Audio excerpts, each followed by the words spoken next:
Bonjour mes bien-aimés, notre Seigneur est digne de confiance, de gloire et d'honneur. C'est lui qui calme nos craintes. Avec lui, nous pouvons surmonter cette tempête, ce temps si troublé, ce temps si difficile que nous traversons. Nous prions afin qu'il donne la sagesse nécessaire à nos dirigeants pour faire face à cette pandémie de Covid-19. Le célèbre évangéliste américain Billy Graham, qui est parti rejoindre le Seigneur il y a 2 ans, était venu en France en septembre 1986 pour faire une campagne d'évangélisation. Pendant toute une semaine, il prêchait l'évangile au Palais Omnisport de Paris-Bercy. Lors d'une soirée, pour illustrer l'importance de la confiance en Dieu et de l'obéissance à la parole de Dieu, il raconte une histoire. Voici ce qu'il a dit. C'est l'histoire d'un pilote d'avion qui doit atterrir alors que la visibilité est nulle. Ce pilote n'a aucune raison apparente d'aller vers un endroit plutôt que vers un autre. Il ne voit rien, aucune piste en vue. Va-t-il se dire alors « Je vais suivre l'inspiration du moment et nous verrons bien ce qui arrivera ». Va-t-il penser que toutes les directions sont identiques? Non. Le pilote doit faire confiance à la voix qui vient de la tour de contrôle. Cette voix lui dit « Vous êtes à 7 km de la piste, descendez de 150 mètres. » Puis cette voix lui dit encore « Vous êtes maintenant à 3 km, descendez encore de 150 mètres. » Puis vous êtes maintenant à 1 km et demi. Puis vous êtes maintenant à 700 mètres. Le pilote descend toujours mais sans rien voir. Il ne voit toujours pas de piste, c'est le brouillard total. Et quand la voix lui dit « Vous êtes à 400 mètres », tout à coup, les lumières de la piste sont visibles devant lui. Pratiquement aussitôt, à quelques secondes près, l'avion touche le sol.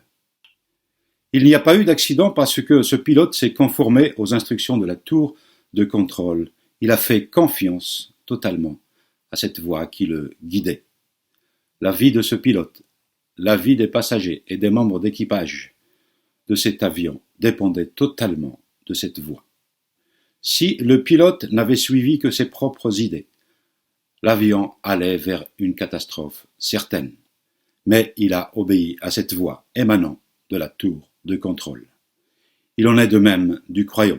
Dans sa vie, il suit les instructions du Seigneur contenues dans la parole de Dieu. Il fait confiance en Dieu qui le guide et le conduit. Le croyant est dépendant de la parole de Dieu. Aujourd'hui, mes bien-aimés, j'aimerais encore une fois souligner l'importance de la parole de Dieu dans nos vies. En méditant la parole de Dieu, nous nous laissons guider par elle. Elle nous conduit vers la confiance de plus en plus grande en Dieu. La semaine dernière, nous avons médité le second paragraphe de ce psaume 119. Nous poursuivons notre étude aujourd'hui et nous allons nous pencher sur le paragraphe suivant, c'est-à-dire les versets 17 à 24. Le psaume 119 est le plus long chapitre des Écritures, et c'est donc bien normal que le plus long chapitre de la Bible parle de la parole de Dieu elle-même. Presque chaque verset de ce psaume insiste sur l'importance des Écritures dans la vie du croyant. Il est question de lois, des commandements, des prescriptions, des statuts, des instructions, des ordonnances de Dieu. Ce psaume contient 22 paragraphes de 8 versets chacun. Dans chaque paragraphe, il y a une situation particulière dans laquelle se trouve le psalmiste, et à chaque fois la parole de Dieu s'offre à lui comme une solution. Aucun autre chapitre de la Bible parle autant de l'importance de la parole de Dieu. En étudiant ce psaume, nous apprenons à aimer davantage cette parole. La semaine dernière, nous avons vu que les Saintes Écritures nous aident à vivre dans la sanctification. Elles nous soutiennent dans notre marche avec Dieu. Ce monde est éphémère et c'est très facile de céder à la tentation. Mais Dieu est notre aide. Par son esprit, il nous assiste. Il travaille en nous. Alors soyons fermes, serrons sa parole dans nos cœurs, aimons-la, faisons des efforts afin d'obéir au Seigneur et de renoncer au péché. Aujourd'hui, dans ce 3e paragraphe, nous allons voir comment se comporter, comment réagir quand il y a du mépris, quand il y a des calomnies, quand il y a des médisances contre nous. Que faut-il faire? Faut-il répondre à ses médisances, à ses mépris? Dans notre paragraphe d'aujourd'hui, nous verrons dans quel verset est décrite la situation spécifique dans laquelle se trouve notre psalmiste, et comment il réagit, et comment la parole de Dieu s'offre à lui comme une solution. Lisons donc notre paragraphe d'aujourd'hui, le psaume 119, les versets 17 à 24. Psaume 119, versets 17 à 24. Fais du bien à ton serviteur pour que je vive et que je me conforme à ta parole. Ouvre mes yeux pour que je contemple les merveilles de ta loi. Je suis un étranger sur la terre. Ne me cache pas tes commandements. Mon âme est rongée par le désir qui la porte constamment vers tes lois. Tu menaces les hommes arrogants, ces maudits qui s'égarent loin de tes commandements. Décharge-moi du déshonneur et du mépris, car j'observe tes instructions. Tes princes ont beau siéger pour parler contre moi. Ton serviteur médite tes prescriptions. Tes instructions font mon plaisir. Ce sont mes conseillères. Jusqu'ici la lecture de la parole de Dieu. Reprenons donc ce verset 17. Fais du bien à ton serviteur pour que je vive et que je me conforme à ta parole. Le psalmiste ne demande pas à Dieu de le bénir financièrement ou de lui accorder un bon travail, une bonne situation sociale confortable. Non, pas du tout. Il a besoin d'être fortifié par Dieu, qui lui fasse du bien pour vivre en marchant avec lui, en se conformant à sa parole, en étant consacré. Mais tout seul, il sait qu'il ne va pas y arriver. Il se sent incapable par ses propres moyens, par ses propres forces, pour vivre cette vie de sanctification. Il se sent totalement dépendant de la parole de Dieu. Il a besoin de la grâce de Dieu. Il a besoin de l'Esprit de Dieu dans sa vie. Quelle merveilleuse déclaration! Il a compris que ses propres capacités sont insuffisantes. Notre psalmiste se sent dépendant de la parole de Dieu pour vivre. Il sait qu'il a besoin de l'Esprit de Dieu pour l'aider dans cette vie de sanctification. Il fournit des efforts et le Seigneur, par son Esprit, l'assiste, l'instruit par sa parole pour vivre dans la consécration que le Seigneur veut pour lui. Le verset 18. Ouvre mes yeux pour que je contemple les merveilles de ta loi. Le psalmiste sait que c'est uniquement le Seigneur qui peut l'éclairer dans la méditation de la loi. Il demande à ce que Dieu lui ouvre ses yeux spirituels afin qu'il puisse saisir cette loi. Il parcourt les pages de l'Écriture à la recherche de quelque chose de merveilleux. Il a des priorités dans sa vie. Il veut voir les merveilles, les trésors qu'on trouve dans les saintes Écritures. C'est ce qui compte pour lui, c'est ce qu'il y a de plus important pour lui. Il désire qu'on lui explique la parole. Il va en profondeur. Il creuse, il scrute la parole. Et il sait que Dieu est à l'œuvre dans sa vie.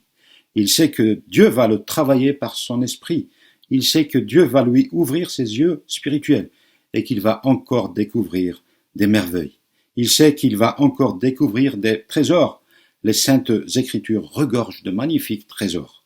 Et le psalmiste sait qu'il en découvrira à chaque fois qu'il prend du temps pour être instruit par le Seigneur. Mes bien-aimés, nous étions aveugles spirituellement avant notre conversion à Christ. Nous étions loin de Dieu, loin du désir de méditer les Écritures, loin de prendre plaisir à les lire. Quand le Seigneur nous a touchés, quand il nous a attirés à lui, il nous a fait grâce. Il nous a offert le salut gratuitement. Il nous a ouvert nos yeux spirituels et nous avons trouvé des trésors, des merveilles, et nous continuons à en découvrir.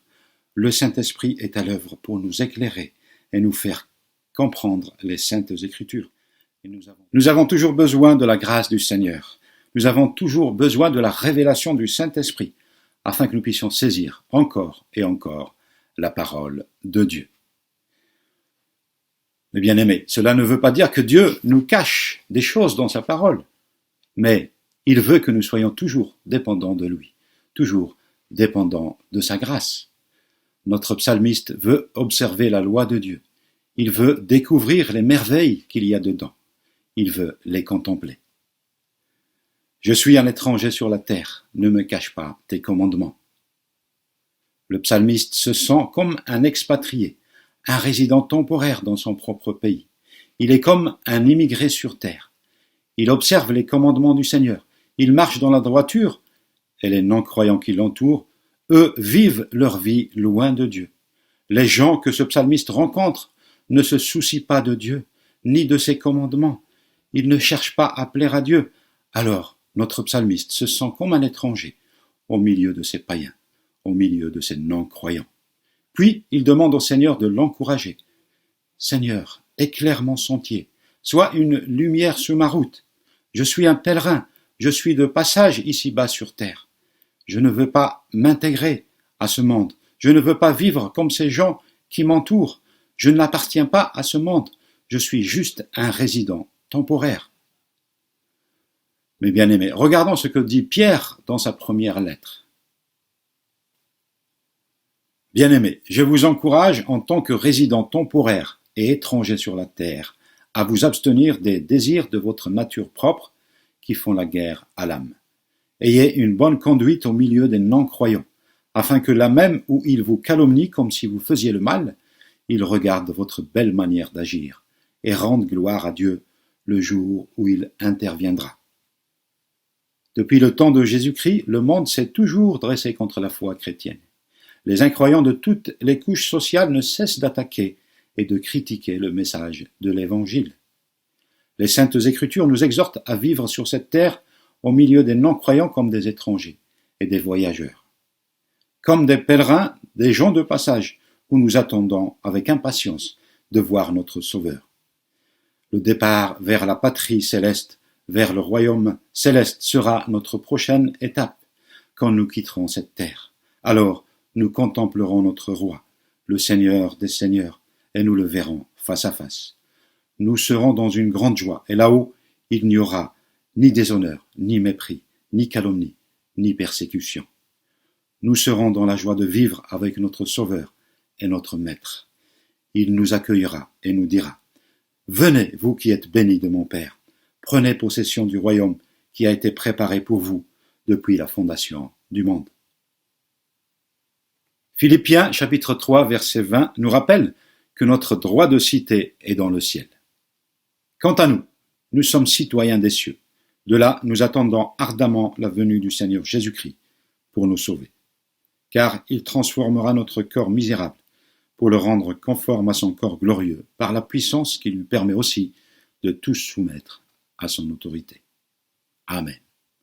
Au fur et à mesure que les jours passent, notre psalmiste réalise de plus en plus que ce monde n'est pas sa maison. Il ne lui appartient pas, et il ne veut pas s'attacher à ce monde, ni à se laisser imprégner par ses pensées. Il s'abstient des convoitises charnelles, il s'éloigne de la débauche, de l'immoralité, de l'idolâtrie, des querelles, des disputes, des divisions, de l'ivrognerie et des choses semblables. Il voit le monde autour de lui qui ne se soucie pas de Dieu, qui reste indifférent aux commandements de Dieu.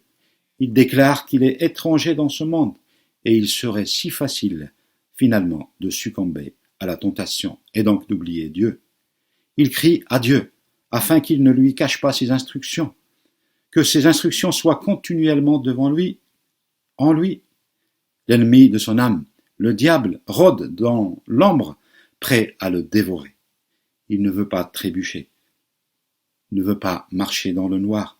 Il désire être éclairé par la parole, qu'elle soit une lumière sur son sentier. Il désire être encouragé par Dieu, qui lui explique la loi, afin qu'il obéisse et qu'il soit ferme face aux tentations, face aux épreuves, qu'il soit vainqueur sur les tentations. Alors que les non-croyants vivent la vie mondaine loin de Dieu, il ne désire pas être influencé par eux. Il sait que la lumière de la parole est là, comme une lampe sur sa voie. Mon âme est rongée par le désir qui la porte constamment vers tes commandements. Nous sommes en séjour temporaire sur terre. Notre maison céleste nous attend. Mais en attendant, nos regards se portent sur le roi des rois, sur le Seigneur des seigneurs, et nous persévérons à le glorifier et à l'honorer. Ses instructions nous conseillent et nous guident. Nous continuons à chercher Dieu dans sa parole, à grandir dans la confiance en lui et à maintenir le cap, à marcher à sa suite, à aspirer aux choses de Dieu. Ne nous laissons pas distraire par les choses qui déplaisent à notre Seigneur. Au contraire, nous aimons la parole de Dieu. Nous trouvons du plaisir à la méditer. Elle nous transforme, elle nous instruit dans la voie de Dieu. Mais ce désir doit être durable, il doit être permanent.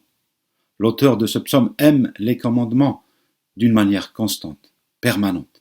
Il veut méditer la loi de Dieu. Mes bien-aimés, quels sont nos désirs dans nos vies? Quelles sont nos priorités? Beaucoup de personnes sur cette terre ont des désirs tournés vers les choses de ce monde, les convoitises charnelles, les plaisirs éphémères. Les gens de ce monde ont d'autres priorités.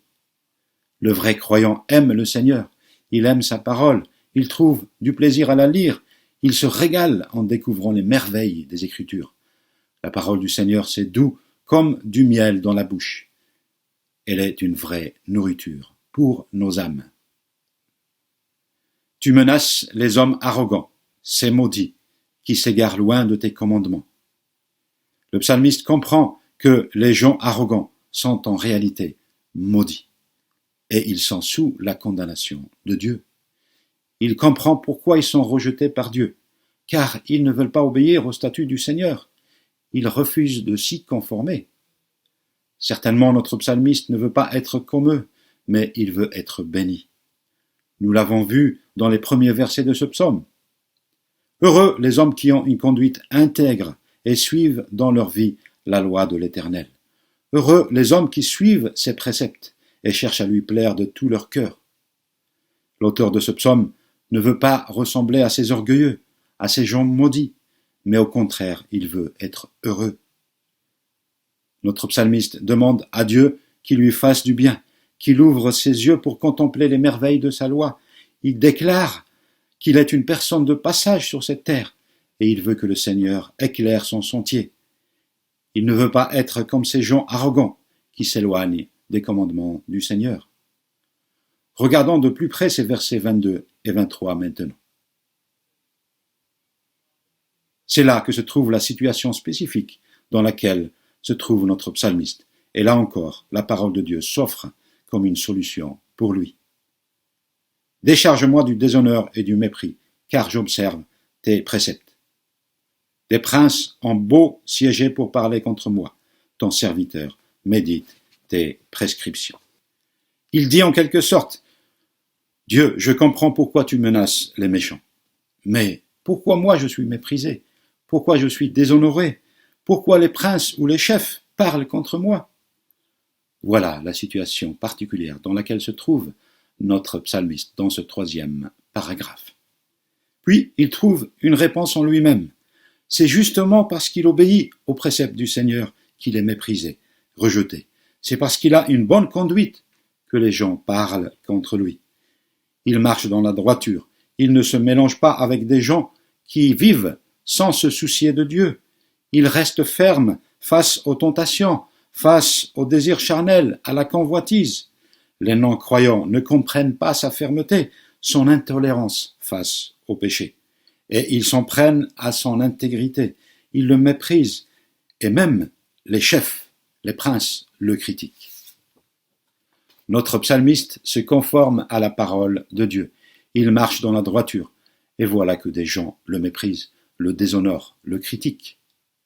Aujourd'hui, nous voyons que les croyants sont méprisés, parfois persécutés par des païens. Alors, il se pose cette même question que ce psalmiste.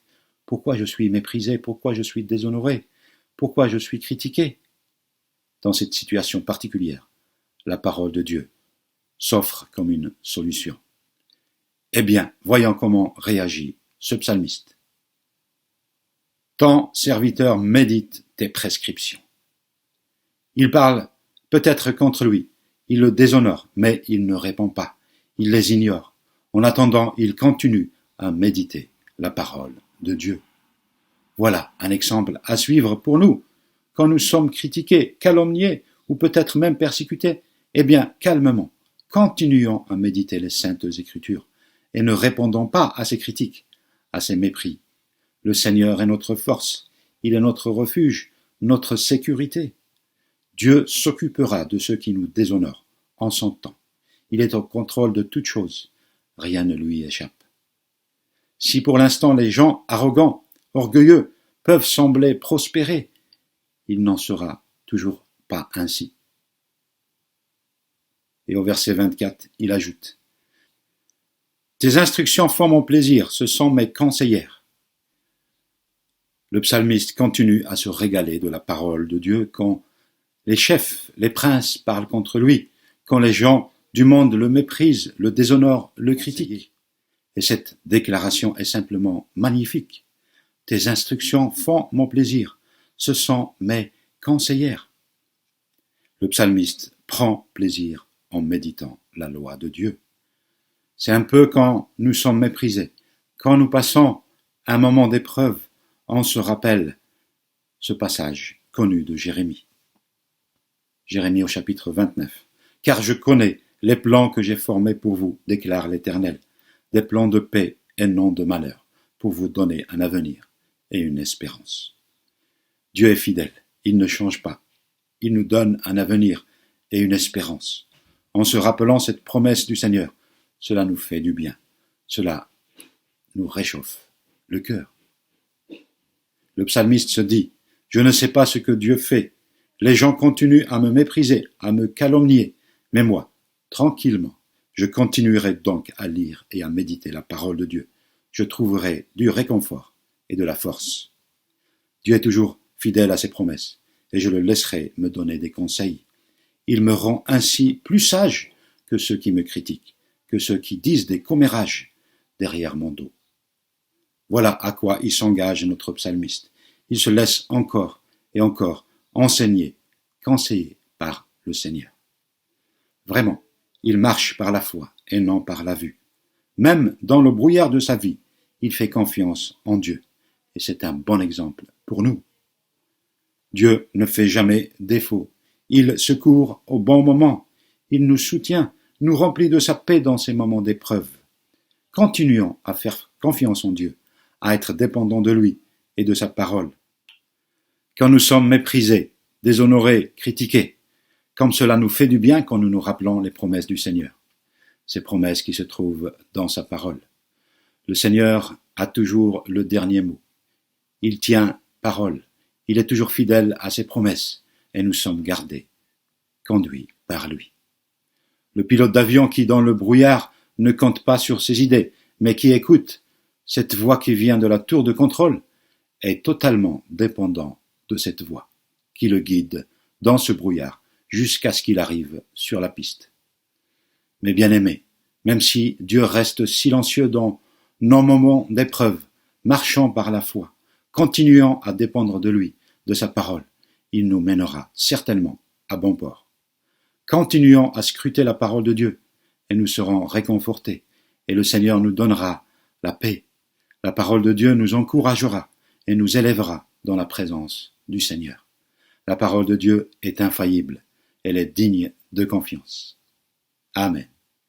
Que le Seigneur vous protège et vous bénisse.